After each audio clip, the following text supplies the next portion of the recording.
Welcome back to Rexford. Continuing the series where I share my techniques for creating in Photoshop.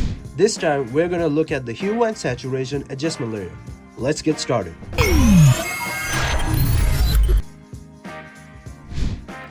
As before, I'll explain the adjustment layer a little bit and what its properties do in the simplest way possible. Right now I got this image of every 90s kid's favorite purple dragon. Let's add a Hue and Saturation Adjustment Layer and you'll see the following properties. The first slider, Hue, is just a fancy word for color. When you move the slider, you see the color change. Think of the saturation slider as a color amplifier. Sliding it to the right makes the colors brighter and stronger, while sliding it to the left makes the colors look faded and grayish. Lightness controls how bright or dark the color is. Finally, when we click or tick colorize, it's like putting a single color filter over the whole image. You can then change how strong the color is and how bright or dark it gets. Keep in mind that there will be another video where I go through how to switch between the different channels and show more uses for this tool. But for this tutorial, I want to only focus on how to add the highlights.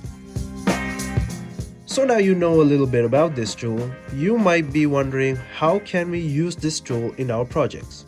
Don't worry, I got you covered. So let's head back to the Wild West. In this project, we have two layers. One with a background that has a torch and another with Arthur Morgan. Right now, I want the light from the fire to interact with Arthur, similar to how the light on the left side interacts with his back. To do this, we need two hue saturation layers. I'm going to create the first adjustment layer and clip it into Arthur's layer. I'll rename this one Hard Light. Next, I'll tick colorize. Move the hue slider until I get a color similar to the fire, increase the saturation a bit, and most importantly, increase the lightness slightly.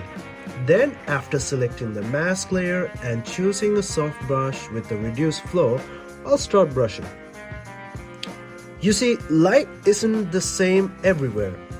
It changes depending on how close or far away you are from the source, in this case, the fire. This adjustment layer is for adding the really bright, sharp light that's close to the fire. Think of it like this. The closer you are to the fire, the sharper and brighter the light is. Next, we are going to create another Hue and Saturation Adjustment Layer with the same properties, but this time, keep the lightness at 0. This layer will help us to add the softer glow around the fire, where the light fades out. Imagine the light spreading out, getting softer and less bright as it moves away from the fire.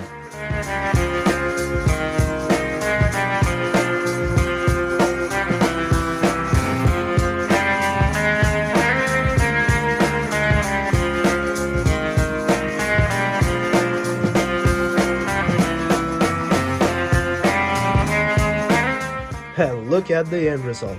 And if you've been following along, congratulations! You learned how to add highlights. That's it for this video. I hope you learned something, and if you enjoy my work, make sure to comment, like and subscribe. And I will see you in the next video.